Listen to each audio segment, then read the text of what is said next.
تاسو بوای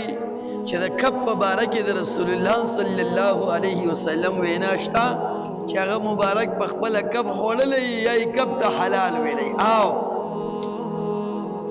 اے حدیث شریف کے راضی دا حدیث دا ابو داود شریف دا ابو ہریرہ رضی اللہ تعالی عنہ نے روایت دی کہ رسول اللہ صلی اللہ علیہ وسلم تے وسڑے رالے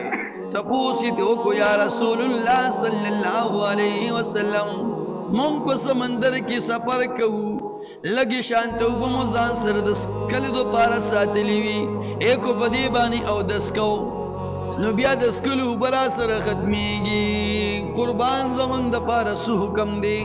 د دوانو جهانو سردار جناب محمد رسول الله صلی الله علیه وسلم ورته فرمایل اے د سمندر وبستاسو د پاره پاکي ګرځیدلی دي او د سمندر کبان او میان ستاسو د پاره حلال دي وسدا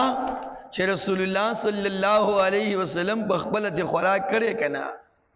نو کب رسول الله صلی الله علیه وسلم بخبل مخوړلې دی ښا